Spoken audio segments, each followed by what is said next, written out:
Programme अवामी मसला में आवां जो मेज़बान पीर कयूं।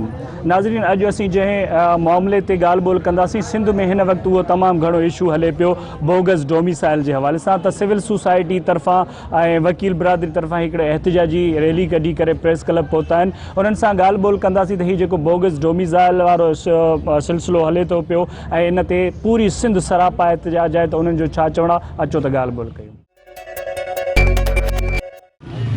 मोहम्मद साले इहो ॿुधाए त जेके गैर सिंधियुनि खे डोमिसाइल ठाहे ॾिना पिया वञनि, उन हवाले सां मुख़्तलिफ़ फोरमनि तरफ़ां इहो जेको एहतिजाज कयो आहे, त तव्हां छा चवणु चाहींदो इन हवाले सां? असल में हीअ तमामु वॾी सिंध जी ऐं सिंध जे नौजवाननि जी अॼु ख़ुशकिस्मती आहे त जॾहिं हीउ हेॾो वॾो सान्हो हेॾो वॾो ज़ुल्म असां सां थी रहियो हुयो, अॼु अल्हम्दुलिल्लाह जेकॾहिं असांजो सिंध जो नौजवान जागी पियो आहे त सिंध जा जेके हरू भरू जा असांजे मथां क़ाबिल जुड़तूं क़िस्म जा ख़्वाजा इज़ार पारां ऐं ॿिया टियां उन्हनि जूं बि निंडूं हराम थी वियूं त सिंध जा नौजवान उथी बीठा आहिनि ऐं पंहिंजे हक़नि लाइ, छो त असां सम्झूं था त सिंध जे अंदरि हिकिड़ो कूड़ो डोमिसाइल के धारे खे अलाट कयो थो वञे त इन जो मक़सदु सिंध जे हिकिड़े ख़ानदान जो मुआशी क़तल कयो थो वञे। ऐं तव्हां अंदाज़ो लॻायो त केतिरा हज़ारे लखे सिंध जे ख़ानदाननि जा मुआशी क़तल कया विया आहिनि ऐं लखे धारनि खे असांजी धरती जे मथां कूड़ा डोमिसाइल जारी कया विया आहिनि। ऐं असांजा सिंध जा नौजवान जेके बुख ऐं बदाली जे करे, बेरोज़गारी जे करे ख़ुदकुशियूं कनि था ऐं तमामु घणियूं तकलीफ़ुनि खे मुंहुं ॾियनि था, ज़हनी तवाज़ुन विञाए वेहनि था, उन्हनि वटि रोज़गार जो को ज़रियो कोन्हे। अॼु इहा हालत आहे त असां वटि डिप्टी कमिश्नर वग़ैरह जेके आहिनि उहे त CS वफ़ा के तरफ़ां अचनि था पिया, पर हेठि असांजे सिंध जे सूबाई इदारनि में बि धारिया माण्हू वेठल आहिनि। अॼु जेकॾहिं इहा हालत आहे त कुझु माण्हू जेकॾहिं हज़ारनि जी तादाद में सिंध में अॼु मौजूदु आहिनि त सुभाणे खां पोइ ते असांजे बचड़नि जे त वजूद जो मसइलो थी वेंदो। असांजा हिन धरती जा रहवासी पंहिंजे वजूद जी इहा जंग विड़ी रहिया आहियूं, असां पंहिंजी क़ौमी जंग विड़ी रहिया आहियूं ताकी असांजो ईंदड़ नस्ल, असांजे मुस्तक़बिल में असांजा मासूम बचड़ा ईअं न थिए त इहे डिग्रियूं खणी घुमंदा वतन ऐं उन्हनि खे का पटेवाली बि न मिली सघे। ऐं असांजे मथां हुकूमत करण वारा, असांजे मथां इंतिज़ाम हलाइण वारा जेके ऑफिसर आहिनि, सभु जो सभु ॿाहिरियां हुजनि। तंहिं करे असां सिंध जे नौजवाननि खे, सिंध जे शऊर खे जाॻायो आहे ऐं अल्हम्दुलिल्लाह अॼु सिंध जागी पई आहे, सिंध सुजाग थी पई आहे। तंहिं करे सिंध जे दुश्मननि, सिंधी क़ौम जे दुश्मननि जूं निंडियूं फिटी वियूं आहिनि। अॼु ख्वाजा इज़हार प्रेस क्लब थो करे, प्रेस कॉन्फ्रेंस थो करे ऐं इहा असांखे धमकियूं थो ॾिए पियो त सिंधी ट्विटर ते 11 लख ट्वीट करे चुका आहिनि। अल्हम्दुलिल्लाह इहा असांजी कामयाबी आहे। अॼु असां दुनिया खे इन ट्विटर हैशटैग जे ज़रिए पैगाम ॾिनोसीं त जेकॾहिं सिंध धरती जे मथां कॾहिं बि वार थियो त असां इन्हनि हुक्मराननि, इन्हनि हुकूमतुनि जो को बि इंतज़ारु न कंदासीं। सिंध जा नौजवान असीं पाण सिंध धरती जा चौकीदार थी बीहंदासीं ऐं सिंध जे इदारनि जी मालिकी कंदासीं, पंहिंजे बचनि जे मुस्तक़बिल जी मालिकी कंदासीं ऐं असीं पंहिंजे क़ौमी वजूद जो दिफ़ा कंदासीं। असांखे अॼु असांजे मथां जेका हुकुमरान पार्टी आहे उनखे बि असीं गुज़ारिश था कयूं त ख़ुदारा तव्हां वरी बि होश कयो। सिंध जा जेकॾहिं नौजवान सुजाग थिया आहिनि ऐं उथी बीठा आहिनि त तव्हां उन्हनि जा साथारी थियो ऐं तारीख़ में पंहिंजो नालो सिंध दोस्तनि में लिखायो। ईअं न थिए त ही नौजवान जेके अॼु रोडनि ते आहिनि तव्हांजो नालो सिंध जे गद्दारनि में लिखंदा। इन जे करे तव्हांखे असां सिंध जी हुक्मरान पार्टी जेका मुसलसल असांजे मथां हुकूमत करे थी गुज़िरियल 3 टेन्यूरनि खां 15 सालनि खां वठी, उन्हनि खे सिंध जे नौजवाननि जी तर्जुमानी करणु घुरिजे। डोमिसाइल में मुकम्मल तौर ते डोमिसाइल जो जेको एक्ट आहे 1951 जो ऐं उनखां पोइ जेको 1970 में आयो उनखे तब्दील कयो वञे, जीअं धारनि खे कंहिं बि क़िस्म जो को बि कानूनी दग न मिले त असांजी सिंध में अची डोमिसाइल ठहिराए असांजे हक़नि जे मथां। ऐं ॿियो हिकिड़ो असांजो मुतालबो आहे त सिंध पब्लिक सर्विस कमीशन खे मुकम्मल तौर ते बाअख्तियार ऐं करप्शन ऐं बेज़ाब्तगियुनि खां पाक इदारो बणायो वञे ताकी सिंध जे नौजवाननि खे सही तरह मेरिट ते नौकरी भी मिली सकन, रोजगार भी मिली सकन। ही जेको सिलसिलो जुड़ियो आहे डोमिसाइलनि जो, उन सां गॾोगॾु सिंध जा ॿिया अनेक मसइला आहिनि। त छा सिर्फ़ु डोमिसाइल जे इशू ते नौजवान उथंदा या सिंध जे समूरनि मामलनि ते जेको आहे एहतिजाज कंदा? साईं ॾिठो वञे त पहिरीं असांखे इहो सम्झणु घुरिजे त हींअर हिन घुट ऐं ॿूसड़ जे माहौल में जॾहिं असांखे हिकिड़ी ऑर्गनाइज़्ड पार्टियूं जेके आहिनि तंज़ीमूं जेके आहिनि उहे नौजवाननि खे नथियूं जोड़नि त इहो सिंध जो शऊर ई आहे।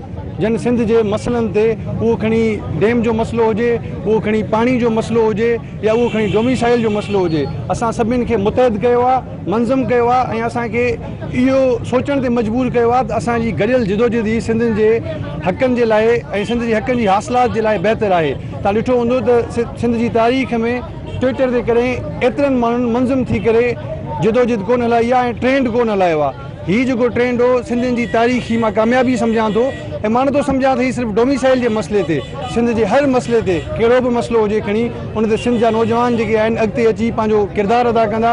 इहे असांजा जेके नौजवान आहिनि सभु मुख़्तलिफ़ यूनिवर्सिटियुनि जा पास आउट आहिनि, के कमीशननि जी तयारी कनि पिया, हू सम्झनि था त सिंध जे हक़नि ते हीउ जेको धाड़ो आहे, हीअ जेके ॿाहिरियां डोमिसाइल ठहिया था वञनि उहो असांजे हक़नि ते धाड़ो आहे। सिंध जे डोमिसाइल ते या असांजे डिस्ट्रिक्ट जे डोमिसाइल ते अगरि कंहिं तालीमी इदारनि में कंहिं पंजाबी, कंहिं पश्तून या कंहिं गिलगिती खे एडमिशन मिलण जे बदिरां असांजे सिंधियुनि खे उहा एडमिशन मिले त असांजे लाइ बहितर थींदो। असां सभु मंज़म आहियूं, गॾु आहियूं हिन जिदोजहद में, तंज़ीमूं ई पंहिंजो किरदारु अदा करे सघनि थियूं त असां पीपल्स पार्टी खे खां इहा डिमांड था कयूं त तव्हां जेको आहे हिते पंहिंजो किरदारु अदा कयो त तारीख़ में तव्हां गद्दार लिखिया वेंदव। सिंध जा नौजवान, सिंध जा शऊर याफ़्ता जेके बि माण्हू आहिनि तव्हांखे कॾहिं माफ़ न कंदा। जीअं त असांजी पहिरियाती जेकी डिमांड आहे उहा त सिंध असेंबली में लेजिस्लेशन थिए, हिकिड़ो अहिड़ो मुनज़िम कानून जेको आहे सो सिंध यूनिवर्सिटी मां पास कराए वञे जंहिंमें को बि जेको उहो ई हिते जेको आहे सो अची करे डोमिसाइल ठहिराए सघे थो, जंहिंजो पीउ बि हिते ॼाओ हुजे, पाण बि हिते ॼाओ हुजे, ऐं प्राइमरी लेवल जी जेकी एजुकेशन आहे उन खां वठी मेट्रिकुलेशन खां वठी इंटरमीडिएट ताईं उन्हनि जी हिन धरती मां सिंध मां जेको आहे सो थियल हुजे, पोइ कहिड़े बि ज़िले मां। ऐं ॿिए नंबर ते हिकिड़ो ॿियो बि इशू असां वटि हले थो पियो, इन पंहिंजो जाली डोमिसाइल जी आड़ में असांजा जेके पंहिंजा सिंधी आहिनि उन्हनि जा मुख़्तलिफ़ ज़िलनि मां जीअं कंबर जेको कराची में जॉब थो करे, त असांजो उहो पंहिंजे घर जो मसइलो आहे। असां हरगिज़ बि उन जे ख़िलाफ़ु न आहियूं, जीअं असां ख़िलाफ़ु आहियूं त सिर्फ़ु उन्हनि जे ख़िलाफ़ु आहियूं जीअं पंजाब मां को पंजाबी अचे करे असांजे ज़िले जा जेको आहे असांजे सूबे जो जेको आहे डोमिसाइल ठहिराईंदो त असांजो जेको एहतजाज आहे सिर्फ़ु ॿियनि सूबा बदर जेके बि माण्हू आहिनि उन्हनि जे ख़िलाफ़ु आहे। ऐं हीअ जेकी असांजी तहरीक आहे इहा तहरीक असां पंहिंजे कंबर में ई सिविल सोसाइटी हीअ जेको असांजो एहतजाज हो, मुख़्तलिफ़ तालुकनि जा माण्हू हिन एहतजाज में जेको आहे सो पंहिंजो गॾु आहिनि। ऐं हीअ जेको कराची वारो जेको तव्हां पुछो त कराची वारनि सां असां गॾु आहियूं, जेको बि उन्हनि जो जेको आहे सो पंहिंजो फ़ैसिलो हूंदो उहो असां जेको आहे सो हिते पंहिंजे शहर में वेही ही सिंध के खिलाफ जेका साज़िश है उहे 72 सालनि 74 साल जॾहिं खां पाकिस्तान क़ाइमु थियो आहे या हलंदी पई अचे, हिन वक़्तु असां सिंधी माण्हुनि जो पानी जेको आहे मथे खां चढ़ी वियो आहे। ही असां जे सॼी क़ौम खे, सॼी सिंध धरतीअ खे मिसमास करण जी कोशिशि करे रहिया आहिनि। ऐं इहे डोमिसाइल PRC जेका रेजिडेंट सर्टिफिकेट आहे इन तहत सभु माण्हूअ जो मसइलो हल थो थिए, उनजी तालीम थिए थी, उनजी नौकरी थिए थी। असांखे ॿियनि लेवलनि ते त असांजी धरती गिड़काए विया, असांजी ॿोली गिड़काए विया, असांजे गैस, तेल, पेट्रोल सभु कुझु असांजी ज़राअत गिड़काए विया, असांजो पाणी ते डेमू ठाहे विया, पर हाणे असांखे जीअण जो हक़ बि नथो ॾिनो वञे। मां सिंधी क़ौम खे एज़ त हिकु सिंधीअ जी हैसियत में इहा गुज़ारिश कंदुसि त हू इहो एहतजाज नंढिड़ो बि न पर पूरी सिंध लेवल ते सिंध भड़की उठे ऐं पंहिंजी जिदोजहद खे मरण ऐं मारण ताईं जेको आहे सो जारी रखे, तॾहिं असीं कामयाबु थींदासीं। छो त हिननि में वॾनि जा हथ आहिनि, लाट बूटनि जा हथ आहिनि। सरेआम चवां थो त उतां जे वॾनि माण्हुनि जा हथ आहिनि, सिंध जे गदारनि लानतुनि जा हथ आहिनि। तंहिंजे लाइ असांखे हिन कामयाबीअ खे कामयाबु बणाइण लाइ वॾी जिदोजहद करणी पवंदी, उहा रत हारे ताईं जिदोजहद करणी पवंदी ऐं वॾी स्ट्रगल हलाइणी पवंदी। असांखे ॿुढा ॿार औरतूं मर्द सभु मैदान ते निकिरी नारे जंग हणी ऐं कामयाबी करणी पवंदी, न त हिन यज़ीदियुनि सां असीं कोन पुॼी सघंदासीं। असीं पुॼंदासीं इन हिसाब सां त असां मासूमनि खां वठी ॿुढनि ॿारनि औरतुनि समेत जेसि ताईं जंग न चोटींदासीं तेसि ताईं असांजी कामयाबी नामुमकिन आहे। 1947 खां वठी जॾहिं बि वजूद में आयो आहे त पाकिस्तान जे अंदरि सिंध गवर्नमेंट हुजे चाहे पाकिस्तान गवर्नमेंट हुजे, अहिड़ो कानून ठाहिण जे लाइ का तकलीफ़ करणु फरमाई कोन्हे का। त पंजाब असां वटि हिते डोमिसाइल नथो ठाराए सघे। इन जे लाइ हीउ कानून जुड़ियल आहे, इन जे लाइ हीअ सज़ा आहे, हीअ जज़ा आहे, अहिड़ो को कानून जोड़ियो ई कोन अथऊं। असांजा MP MLA जीअं ई थींदा आहिनि, इलेक्ट थी ईंदा आहिनि, इहे सुम्हिया पिया हूंदा आहिनि गहरी निंड में, बसि यूं सजदे में पड़े रहना भी इबादत नहीं होती। इन्हनि खे केरु जॾहिं जाॻाए। हीअ असां हिन महिल गर्मी में शिदत में अचे करे नौजवान अहिड़ा सराव असांजा सिंध जा जेके नौजवान हिन महिल जागी पिया आहिनि, उहो सोशल मीडिया ते बि ट्रेंड हलियो आहे। 10 लख प्लस बि ट्रेंड ते अल्हम्दुलिल्लाह माण्हू असांजा अची चुका आहिनि। असां हाणे इहो था चाहियूं त इहो जेको नॉन रेज़िडेंशियल ऑफ डिस्ट्रिक्ट न हुजणु खपे, नॉन रेज़िडेंशियल ऑफ प्रोविंस हुजणु खपे। असांजे जेके हिन महिल सिंध जे अंदरि पंहिंजो कराची जे अंदरि जेको हिन महिल सिंध सेक्रेटरीट ते उन्हनि हिन महिल जेको धरणो हुयो आहे, जुलूस हुयो आहे, तव्हांजे तवसुल सां मां उन्हनि खे बि इहो ॿुधाइण थो चाहियां त हीउ नॉन रेज़िडेंशियल ऑफ प्रोविंस हुजणु खपे, न कि डिस्ट्रिक्ट। छो जे करे डिस्ट्रिक्ट ते ईंदासीं त असांजे लाइ वॾे में वॾो हाञो ऐं नुक़सानु इहो थींदो त कराची में असांजा सिंधी जेके बि उन्हनि खे घर भेड़ो करे हेॾे मोकिलियो वेंदो। इहो हिकिड़े क़िस्म जो ईअं सम्झो अॾो ई वांगुरु सिंध जी डेमोग्राफी खे चेंज थी करे जेके पाकिस्तान में 5 खां 6 आदमशुमारियूं थियूं आहिनि, उन्हनि जे जेकॾहिं तव्हां ॻणप खे ॾिसंदव त 51, 61, 72 ऐं जेको आहे 88 ऐं 98 खां 16 ऐं 17 में जेके आदमशुमारियूं थियूं, इन्हनि में डोमिसाइल माना रखण वारा माण्हू ऐं ख़ासि करे CNIC रखण वारा माण्हू उहे माना जेको आहे असांजे नंढनि नंढनि ॻोठनि शहरनि कश्मीर खां वठी कराची ताईं, घोटकी खां वठी वेंदे केटी बंदर ताईं, जिते बि नंढा वॾा ॻोठ आहिनि उते हिकिड़ियूं धारियूं आबादियूं थियूं रहनि। उन्हनि धारियुनि आबादियुनि जे अचण सां असांजे पहिरियां त वॾे में वॾो नुक़सानु असांखे तालीम जो, ॿिए नंबर ते रोज़गार जो, 3 नंबर ते असांखे पंहिंजो जेको वफ़ाक़ी हिकिड़ो हिसो थो मिले सूबे जो, जेको वफ़ाक़ जे माना तालीम में, नौकरियुनि में, इन्हनि शयुनि में, उहो बि असां पूरो नथा वठी सघूं। इन जो वॾे में वॾो असरु इहो आहे माना जेको हिकु ग़लति CNIC ठहणु ऐं ॿियो डोमिसाइल ठहणु। हाणे डोमिसाइल ऐं CNIC जे लाइ जेकॾहिं असां रोकथाम न कंदासीं त इहो मसइलो अॻिते हली असांखे पंहिंजे सूबे में, पंहिंजे शहर में, पंहिंजे घर में मेजॉरिटी वारी क़ौम सिंध जे अंदरि माना मेजॉरिटी खां हटी करे हिकिड़ी अक़लियत वारी क़ौम थी वेंदी। इन जे लाइ असांखे हिकिड़ो जेको आहे त सुजागी करणु खपंदी, असांखे गॾियल हिकिड़ो लाइअमल तश्कील करणो पवंदो ताकी जीअं इहे शयूं रोकियूं सघनि। ऐं नंबर ॿी ॻाल्हि आहे त हिन टाइम में जेको हिकिड़ो सॼी सिंध में माना जेको आहे आवाज़ थियो आहे, इन आवाज़ जे लाइ सभिनी खे गॾु मुनज़िम थियणो पवंदो ताकी जीअं सिंध जी ब्यूरोक्रेसी ते हिकिड़ो वॾो असरु पवे। ऐं उनखां अलावा जेके सिंध जे ऐवाननि में असांजा चूंडियल नुमाइंदा वेठा आहिनि, हक़ीक़ी कमु उन्हनि जो आहे त जेको प्रोविंशियल रेज़िडेंस सर्टिफिकेट थींदो आहे, उन जे लाइ हिकिड़ो हो सख़्तु लाइअमल या सख़्तु कानून जोड़नि जंहिंमें वॾा तमामु लूप होल्स आहिनि। हिकिड़ो ॿाहिरियों माण्हू सिर्फ़ु 500,000 ते हिकिड़ो जेको आहे त असांजे सूबे जो, असांजे कंहिं बि सूबे जे डिस्ट्रिक्ट जो डोमिसाइल ऐं उतां जी रेज़िडेंसी सर्टिफिकेट वठी सघे थो। त इहा असांजे लाइ सॼी क़ौम जे लाइ, सॼी सिंध जे लाइ हिकिड़ी परेशानी ऐं सवाल जा निशान आहे। इन खे ख़तमु करण लाइ हे असां जेको एहतिजाज कयूं था, वॾे में वॾो जो पहिरियों जेको असरु पवे त असां चऊं था त सिंध असेंबली में हिकिड़ो आवाज़ उथे, सिंध असेंबली में इन जे ख़िलाफ़ु माना हिकिड़ो जेको आहे आवाज़ उथारनि ऐं इन लाइ हिकिड़ो नयो कानून जोड़नि ताकी जीअं इहे शयूं रोके सघजनि। नाज़रीन, बोगस डोमिसाइल जे हवाले सां नौजवाननि सां ॻाल्हि ॿोल जो सिलसिलो जारी आहे। हिते वठूं था हिकिड़ी नंढड़ी ब्रेक।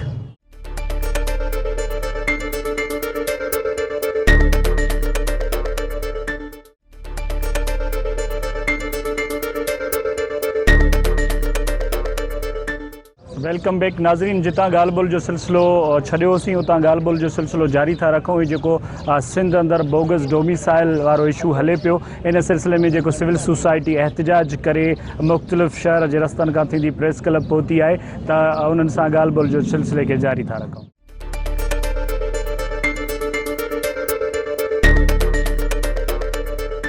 तक़रीबन दोस्तनि ॿुधायो त कहिड़ा कहिड़ा नुक़सान आहिनि, लॉन्ग टर्म नुक़सान कहिड़ा आहिनि ऐं शॉर्ट टर्म नुक़सान कहिड़ा आहिनि।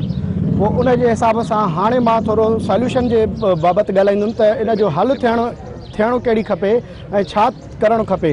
जीअं असां हिन दोस्तनि सिविल सोसाइटी जा वकील बिरादरी आहे या ॿियनि दोस्तनि जेके बि कोऑपरेट कयो आहे त ईअं हर ज़िले में उथनि ऐं निशादी कनि। जीअं असां कल्ह DC ऑफिस वियासीं, उतां हिकिड़ी लिस्ट जी डिमांड कईसीं त कहिड़ा बोगस आहिनि ऐं उन्हनि जी मां सम्झां थो त हर शहर जे मेन गेट ते हिकिड़ी कैंप लॻाई वञे ऐं उनखां बाद में उहा कंप्लेन रिसीव कई वञे त भई कहिड़ा कहिड़ा आहिनि उहे निशानदी कनि। फॉर सपोज को कंहिंजे पाड़े में थो रहे, पठान आहे, पख्तून आहे या पंजाबी आहे या किथां जो ॿाहिरों आहे, उहो माण्हू अचे उहो कंप्लेन दर्ज करे त जीअं असां उहे ई जेके कंप्लेन्स आहिनि जेकॾहिं केतिरे तादाद में थियनि था त DC साहब खे वठी करे उहो कन में वञी हणो त हीउ ॾिसो तव्हां। छो जो मां सम्झां थो त जेकॾहिं जंहिं माण्हू बोगस डोमिसाइल ठाहिया आहिनि उहो माण्हू तव्हांखे कीअं ॿुधाईंदो त बाबा हीउ कूड़ी डोमिसाइल आहे ऐं मां तव्हांखे ॾियां थो ऐं तव्हां वरी मूं ते एक्शन खणो।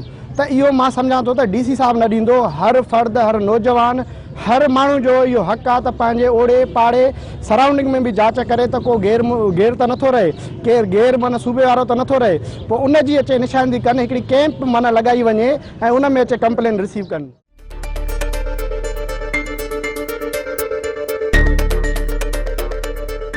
बिस्मिल्लाहिर्रहमानिर्रहीम। हीउ जेको डोमिसाइल जो मसइलो थी रहियो आहे हिन वक़्तु सिंध में, हीउ हिकिड़े वॾे प्लान तहत थी रहियो आहे। हीउ डोमिसाइलनि जो जेको मसइलो आहे हीउ पहिरियां सिंधियुनि खे यादि ॾियाराए पियो वञे त तव्हां हीअं आहियो, कराचीअ में तव्हां न आहियो, कराची तव्हांजी न आहे, हैदराबाद, मीरपुर ख़ासि अहिड़ियूं शयूं पैदा करे हाणे हुननि हिकु वॾी गेम खेॾी आहे। उहा हिकु वॾी गेम आहे जेका असांखे पंहिंजे इदारनि मां कढियो थो वञे, सिंधियुनि खे इदारनि मां ई कढियो थो वञे। ॿाहिरियां ऑफिसर जेके अचनि था उहे 17, 18, 19 ताईं उहे पाण अचे हिते पंहिंजो घर ठाहे पोयों 500 घर जी सोचीनि था पंजाबीनि जी, त हू हिते अचे जॾहिं रहनि था त पोयों 500 घर पंहिंजे ॻोठ जी सोचीनि था त हुनजे पुट चाचे मामे सभिनी खे डोमिसाइल ठहिराए हिते असांजे नौजवाननि सभिनि जूं नौकरियूं हड़पायूं थी वञनि। असां सिंधी त वॾी तमामु माना हिकु संजीदगी न ई वठंदा। असां बि यादि अथई 5 ॾींहं ॾाढो गर्मी हुजे सर्दी ॾाढा वॾा नारा रोडनि ते हणी वरी पोइ असां वञी निंड्रा कंदा आहियूं। अॼु जाॻिया आहियो, असांजा हथ ॿधी सॼी सिंध खे अर्ज़ु आहे त जाॻिया रहिजो। असांजा यार 100 लाशा असां ॾे ईंदा आहिनि पर असां सिंधी 2 ॾींहं सोशल मीडिया ते 2 ॾींहं हर शइ जो पोयों तमाशो कंदा आहियूं, वरी वञी निंड्रा कंदा आहियूं। कुमी सेड़ वारी रांदि छॾियो, शींहं वारी रांदि चालू कयो। हिन बग़ैरनि हिन लोंबड़नि खे ॿुधायो त असीं जाॻिया आहियूं। हीउ वॾो सिंध जो नुक़सानु थी रहियो आहे। हिन वक़्तु घणी शयूं आहिनि, सिंध 100 साल जे लाइ इन शइ जे लाइ वरी लोड़ींदी। एतिरियूं कुझु सिंध सां नाइंसाफ़ियूं बयानु करे नथा सघूं न। हमें भाई बोल कर हमारा सारा माल लिया जा रहा है। असांखे हिते सिर्फ़ु इहो चयो थो वञे त असां पाण में पाकिस्तानी भाउ रहूं। हो भाउ चए थो मां सॼो ॾींहुं वेही निंड्रा कयां, ॿियनि भाइरनि जी मिल्कियत खे बि तकियूं वेठो आहे, वसीलनि खे बि तकियूं वेठो आहे, असांजे इज़तुनि खे बि तकियूं वेठो आहे। हे चए थो त मां भाउ आहियां। ही भाउ जे नाले ते सिंध खे लुटियो थो वञे। हर शइ ख़तमु थींदो, जाॻियो, अलाह जे वास्ते जाॻो, हाणे न वेहिजो।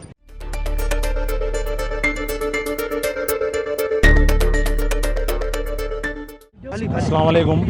अंग्रेज़ी में हिकिड़ी चवणी आहे त जेको coming events caste there shadows before, त जेके शयूं ईंदियूं आहिनि उन्हनि जे अचण खां अॻु में उन्हनि जे पाछां ईंदा आहिनि। त हीअ जेका सूरत हाल असां ॾे अचे थी पई, असांजा अलाए केतिरा नौजवान जेके वीचारा काफ़ी जायुनि ते नौकरियुनि जे लाइ अप्लाई करे करे करे करे थकिजी पिया आहिनि। ऐं ज़रूरी त न आहे हर छोकिरो एतिरो अफोर्डेबल हुजे जो 1000 जो चालान जमो कराए वरी उन खां बाद में किरावा भाड़ा करे वञी किथे अप्लाई करे। ऐं जेके वरी उहो जेकॾहिं नौजवान वीचारो मोटे थो त वरी नाउमीदी मोटे थो पियो। छाजे खां छा असांजे छोकिरनि में एतिरो टैलेंट न आहे, एतिरो कॉम्पिटिशन कोन्हे को। असांजे छोकिरनि में छा एतिरी ज़रूरत कोन्हे का जेके एतिरी इन्वेस्टमेंट करे यूनिवर्सिटियुनि में वञनि था, महिनतूं कनि था, तालीम हासिलु कनि था पिया। ऐं हिन टाइम जेको वधि में वधि जेकॾहिं को साइकोलॉजिकली डिस्टर्ब आहे त उहो पढ़ियो लिखियो नौजवान आहे। छाजे खां जो उनखे यूनिवर्सिटी मां पढ़ी करे मोटी अची घर थो अचे त उनखे पाड़े वारा अज़ीज़ क़रीब दोस्त चवंदा त तूं हेतिरी महिनत कई आहे, नौकिरी छो न हासिलु कई थी, पोइ तुंहिंजी महिनत जो फ़ाइदो कहिड़ो, बहितर आहे त तूं हिते धंधो रोज़गार कर। इहो छाजे खां थो थिए? इहो इन जे ई करे थो थिए त असांजा जेके नौजवान आहिनि वीचारा उन्हनि जे हक़नि ते धाड़ो हयो थो वञे। डोमिसाइल, PRCs जेके इहे अॻ में बि इहे मौज़ू हलिया आहिनि, 73 वारे दौर में, 77 वारे दौर में, उन टाइम बि इहे शयूं हलियूं। जॾहिं MRD तहरीक हली उन टाइम बि इन्हनि शयुनि खे तमामु बुरे तरीक़े सां सप्रेस कयो वियो। ऐं अलाए केतिरनि असांजे नौजवाननि खे इहो नालो ॾेई करे त बाबा ही देश जा गद्दार आहिनि, हे देश जे ख़िलाफ़ था वञनि पिया। उन्हनि जे लाशनि खे, उन्हनि जी बॉडीज़ खे डिसअपियर कयो वियो। ख़बर ई न पई असांजा अलाए केतिरा नौजवान, अलाए केतिरा असांजा जेके पॉज़िटिव जेके असांजा पॉलिटिशियन्स हुया उन्हनि खे ख़तमु कयो वियो। असांजे नौजवान हिनमहिल बि तव्हांखे ख़बर हूंदी हर यूनिवर्सिटी में जेका स्टूडेंट पॉलिटिक्स आहे उनखे मुकमिल तौर ते ख़तमु कयो वियो आहे। उहो छाजे खां ख़तमु कयो वियो आहे? इहे असांजा मुस्तक़बिल जा जेके पॉलिटिशियन्स पैदा थींदा आहिनि यूनिवर्सिटियुनि मां पैदा थींदा आहिनि हुननि खे ख़बर हुई त असांखे जेको कापारी धकु हणणो आहे इन्हनि जे नौजवाननि खे ई हणणो आहे। हिकिड़ो अफ्रीकन राइटर आहे उनजो नालो आहे नगूगी, हुनजो किताबु आहे मूविंग द सेंटर। उन में उहो लिखे थो त जेकॾहिं तव्हांखे कंहिं क़ौम खे ॾिसणो आहे त उन क़ौम जे नौजवान जे अखियुनि में ॾिसो। जेकॾहिं असांजी क़ौम जा नौजवान अॼु मज़ूरियूं था कनि, अॼु लोड़ींदा था वतन पिया, त सुभाणे बि ज़ाहिरी ॻाल्हि असांजा ईंदड़ नसुल मज़ूर ई थींदा न, उहे को ऑफिसर न थींदा। इन जे पोयों केरु आहे? इन जे पोयों असांजी इहे जेके ब्लैक शीप्स वेठा आहिनि छा, इहे जेके डेमोक्रेसी में वेठा आहिनि छा, असांजा नुमाइंदा, सभिनी खे ख़बर आहे जेका बि पॉलिटिकल पार्टी मथे ईंदी आहे उहा पहिरियों जो पहिरियों फेवरेटिज़म खेॾंदी आहे, पंहिंजे बारे में जेके पर्क्स एंड प्रिविलेजिस आहिनि उन्हनि खे पाण खे अहमियत ॾींदी आहे त फलाणा मुंहिंजा माइट, फलाणा मुंहिंजा अज़ीज़, फलाणा मुंहिंजा दोस्त, उन्हनि खे नवाज़ींदी आहे। ऐं इन जे करे तव्हां ॾिसो त अॼुकल्ह हिकिड़ी वॾी शइ यादि हले, पावर रिज़र्व थो थिए पियो। हिकिड़ो ब्यूरोक्रेट सिलेक्ट थिए थो, अॻिते हली करे पोइ सॼा उन ब्यूरोक्रेट सां मिट माइट सोट मासात अज़ीज़ क़रीब, मुंहिंजे ख़्याल में सभिनी खे ख़बर आहे जेको बि हिकिड़ो माण्हू ब्यूरोक्रेसी में अचे थो उहो कुझु सालनि में जंहिंजी पघार लख रुपए जे अंदरि आहे उहो करोड़पति थो थी वञे पियो। काॾों था पैसा अचनि पिया, इहे काॾों थो अची माना टैलेंट, सुठी ॻाल्हि आहे, अची हिननि जे ॿारनि में टैलेंट थो थी वञे। जेको आम नौजवान लोअर क्लास ॾियो, मिडिल क्लास ॾियो, उहो धिका खाईंदो थो अचे पियो। असांजे मुआशिरे में अलाए केतिरा नौजवान आहिनि वीचारा जेके अॼुकल्ह त मां ॾिठो आहे ऐं सभिनी खे शायदि ख़बर हूंदी त अॼुकल्ह पीउ माउ ॿार खे पढ़ाइण छॾे ॾिनो आहे, छाजे खां उन्हनि वीचारनि में नाउमीदी अची वई आहे। हिकु त तालीम महांगी थी वई आहे, ॿियो काफ़ी 15-16 सालनि ताईं पढ़ी करे असांजा नौजवान वीचारा ओवर एज था थी वञनि पिया। ऐं अलाए केतिरा माण्हू त अॻ में ई ख़ौफ़ज़दा आहिनि त बाबा असां न पढ़ाईंदासीं, छो न पढ़ाईंदासीं, बाबा नौकरियूं मिलनि कोन थियूं। बाबा डोमिसाइल ऐं इन्हनि शयुनि ते जो धारिया ईंदा उहे कंट्रोल करे वेही रहंदा। असांजो नौजवान अॻे ई जेको आहे हिकिड़ी शेटर्ड एजुकेशन सिस्टम आहे असांजो, ऐं उनजी तमामु घटि बजट रखी थी वञे पई। ऐं उन में जेके वरी उस्ताद हायर कंदा था वञनि पिया, मां ईंदो तव्हां त शहर जे तव्हां कंहिं बि माण्हू खे पकिड़े करे हथु विझंदो, जा त सिपाही निकिरंदो, जा त उस्ताद निकिरंदो।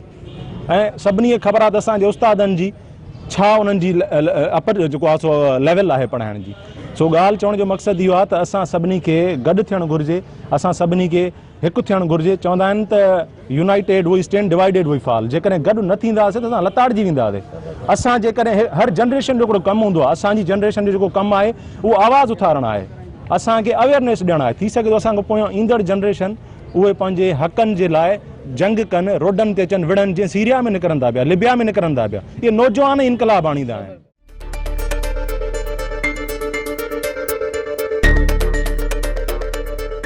ही बोगस डोमिसाइल जो मसलो आहे इहो अॼु जो न आहे, इनखे काफ़ी टाइम थी वियो आहे, अंदरूनी तौरु इहो हले पियो। इन जो मेन कारण इहो आहे जेके सिंध जा जेके बि डिस्ट्रिक्ट्स आहिनि उन में घणे तइदाद में जेके असांजा DC साहब आहिनि, AC साहब आहिनि, ऐं उहे हिकु हिकु DC कोई 10-15 साल बि हिकु हिकु ज़िले में रहियो आहे ऐं उहो ॿिए सूबे जो आहे। पोइ उन छा कयो आहे, पंहिंजे मनपसंदि माण्हुनि खे, पंहिंजे ॻोठ जे माण्हुनि खे वठी अचे उते नौकरियूं ॾियारायूं अथई। ईअं तव्हां ॾिसो सिंध जे केतिरनि ज़िलनि मां तेल गैस निकिरे थो, उते को बि मक़ामी एतिरे ताईं जो जेको असांजो पेशमाम थो थिए उहो बि पंजाब मां KP मां घुराए थो वञे। इन जो वॾो कारण इहो आहे उतां जा DCs आहिनि ऐं उते जो वॾेरो जेको वॾो आहे, चङो मुड़ुसु आहे, उनखे ॿ 2 रुपया ॾेई उनखे ख़ुशि करे ऐं वेहनि था। असांजो हिकिड़ो दोस्त हो, उहो ॻाल्हि पोइ करे पंजाब जो दोस्त हुयो, क़ाइदे आज़म में मूंसां गॾु पढ़ियो हुयो, या ॿिया काफ़ी दोस्त आहिनि, उहे ॻाल्हि कंदा आहिनि त असांजा जेके छोकिरा सिविल सर्विसिस में ईंदा आहिनि पंजाब जा, उहे प्रिफर कंदा आहिनि त असांखे सिंध में रखियो वञे।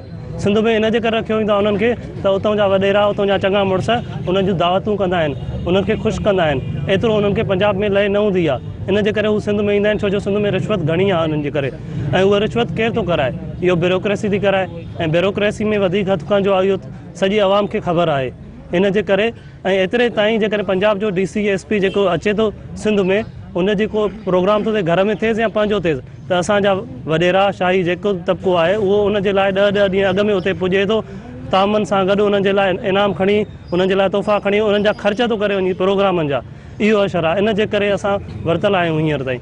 बराए महिरबानी इहे जेके पुराणा DCs आहिनि ॿियनि सूबनि जा, उन्हनि खे कोशिशि कयो जेके घणे टाइम खां हिकिड़े हंधि वेठल आहिनि उन्हनि खे तब्दील कयो वञे ऐं नए DCs खे आणे करे उन्हनि ते इंक्वायरी कई वञे। मेन मसइलो DCs सां ई हल थींदो, जेकॾहिं उहे चेंज न थींदा त हीउ को बि मसइलो थींदो।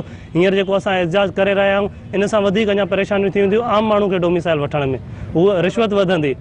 छो जो हाणे जेको आहे मुख़्तियार कार खां तव्हांखे सर्टिफिकेट वठणो हूंदो, तहलके ऑफिस में वेंदो, उतां तव्हांखे सर्टिफिकेट वठणो पवंदो, उहे मुफ़्त में तव्हांखे न ॾींदा, उन्हनि जा पटियाला वरी तव्हां खां रिश्वत वठणु शुरू थींदा ऐं इन में लोकल माण्हू लाइ अञा वधीक मसइलो थी वेंदो।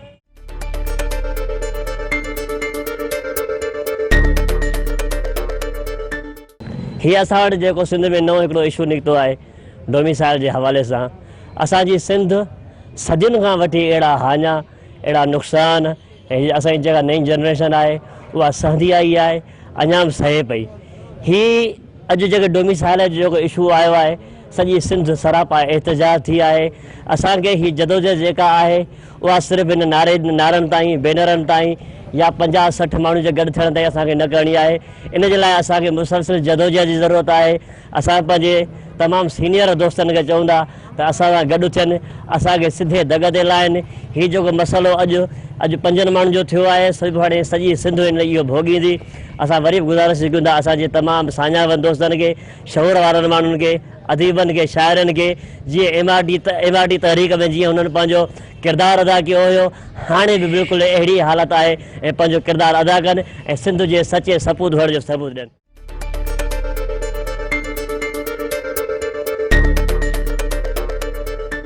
नाज़रीन, अवां कंबर जे नौजवान जी ॻाल्हि ॿोल ॿुधी, उन्हनि जो इहो ई चवणु आहे त सिंध में जेके ब्यूरोक्रेट्स आहिनि, जेके ॿाहिरिनि सूबनि जा आहिनि, उन्हनि खे पहिरीं फारिग कयो वञे ऐं जेकी बोगस डोमिसाइल आहिनि उन्हनि खे फिलफोर ख़ारिज करे ऐं जेको सिंध ऐं सिंध जे अवाम सां, सिंधी नौजवाननि सां जेको ज़ुल्म ज़रीफ़ी कई वई आहे उनखे बंदि कयो वञे त जेके सिंध में टैलेंट आहे उहो अॻिते अचे। वरी कंहिं ॿिए मामले ते, कंहिं ॿिए मसइले ते अवां सां प्रोग्राम अवामी मसइला में गॾु हूंदासीं। तेसीं ताईं पंहिंजे कैमरामैन अली अकबर चांडियो सां गॾु पीर कयूम खे ॾींदा इजाज़त। साथ सलामत, सिंध सलामत।